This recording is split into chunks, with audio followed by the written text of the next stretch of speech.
जहां दया तहां धर्म है, जहां लोभ तहां पाप, जहां क्रोध तहां काल है, और जहां क्षमा वहां आप। दया है तो धर्म है, और दया ही नहीं दिल में तो काहे के धार्मिक हो भाई।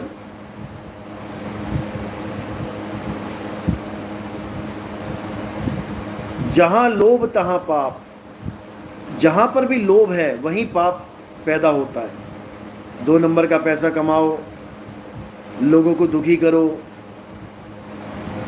ऐसा करो वैसा करो, लोभ पाप का जनक है। जहां क्रोध तहां काल है, जहां पर क्रोध आ जाए समझो कि काल प्रकट हो गया। लोग हमें कई बार बोलते हैं कि गुरुजी आपके खिलाफ इतना कुछ बोलते रहते हैं, लोग बकवास करते रहते हैं, आप अकल क्यों नहीं दे देते इनको। अकल देने में तो 2 मिनट लगेंगे, लेकिन क्रोध कहां से लेके आए, क्रोध कहां से लेके आए उन लोग के लिए। दिक्कत तो ये है, क्योंकि क्रोध करना हमारा काम है ही नहीं। हमारा काम है माफ करना। जहां क्रोध तहां काल है, और जहां क्षमा वहां आप। तो भाई नितिन दास यहां क्षमा करने आया है। नितिन दास किसी को सजा देने नहीं आया। सजा देने का डिपार्टमेंट किसी और के पास है और वो खूब अच्छे से देता है। इसलिए हमें अपने कंधों पे भार उठाने की ज़रूरत नहीं है कि हम भार उठाते फिरें। जैसी करनी वैसी भरनी। कोई किसी की निंदा करता है, उसे निंदा सहनी पड़ेगी। कोई किसी का कत्ल करता है, उसे कत्ल होना पड़ेगा। कोई किसी की चोरी करता है, उसकी चोरी होनी है। कोई किसी के यहाँ डाका डालता है, उसके यहाँ डाका डलेगा ही डलेगा। तो भैया जब सारे कर्मों का फल उसको मिलना ही है, तो हम क्यों अपने हाथ काले करें। हमारा काम है माफ़ करना। हम माफ़ करेंगे तो हमें माफ़ी मिलेगी। बिल्कुल सिंपल सा रूल है, टिट फॉर टैट। जो करोगे सो भरोगे। अब जो भी करना है सोच समझ के करते जाओ, क्योंकि भुगतना भी तुम्ही ने है, कोई और थोड़ी नहीं भुगतेगा। समझ लो। जो संतों को भला बुरा कहते हैं, जो संतों को गालियां देते हैं, संतों को तो जहर तक दे दिया लोगों ने, सूली पे चढ़ा दिए, क्रूज पे चढ़ा दिए, कोई बड़ी बात नहीं है। और आज भी ऐसे लोग हैं जो गालियां देते नहीं थकते। उनका हिसाब किताब अलग लिखा जाता है।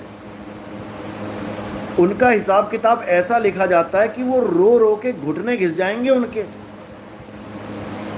घुटने घिस जाएंगे अरदासें करते करते, लेकिन उनकी अरदास सुनी नहीं जाएगी। संत का निंदक महाहत्यारा, संत का निंदक परमेश्वर मारा।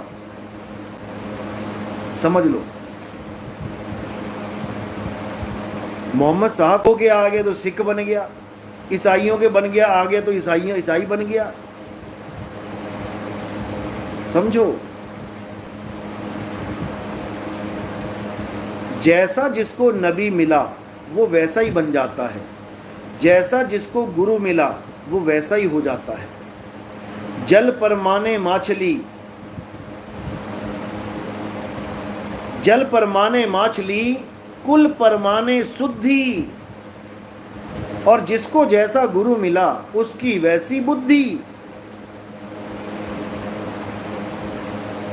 जैसा जिसको गुरु मिल गया, जिसको मोहम्मद साहब मिल गए वो मुसलमान हो गया, जिसको मूसा अलैहिस्सलाम मिल गए वो यहूदी हो गया, जिसको ईसा मसीह मिल गए वो ईसाई हो गया, जिसको बाबा नानक मिल गए वो सिख हो गया, जिसको महात्मा बुद्ध मिल गए वो बुद्धिस्ट हो गया, जिसको जैन मिल गए बाबा वो जैनी हो गया। लेकिन पहले सब इंसान थे,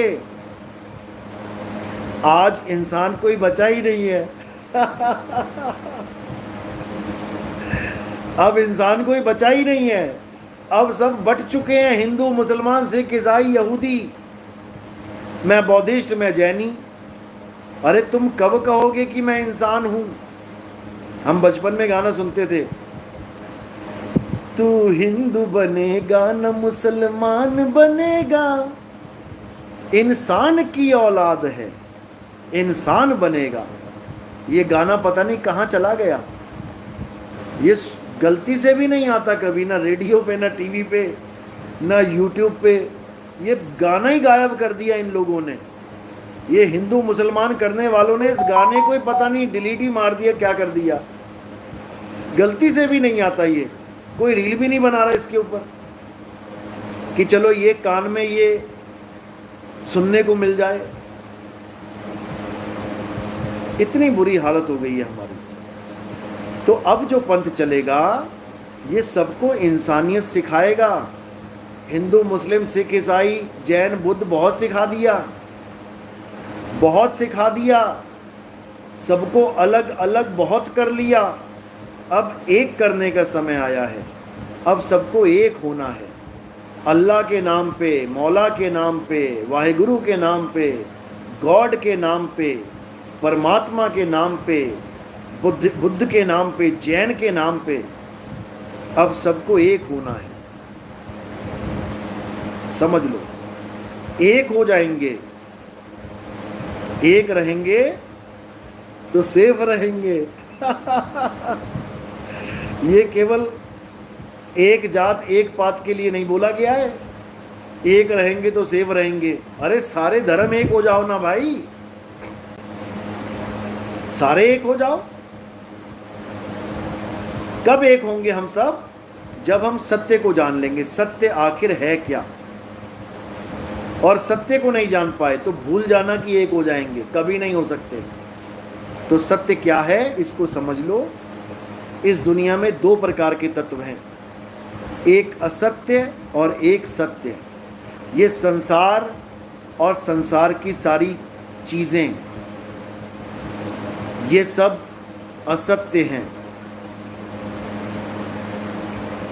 अब सत्य क्या है?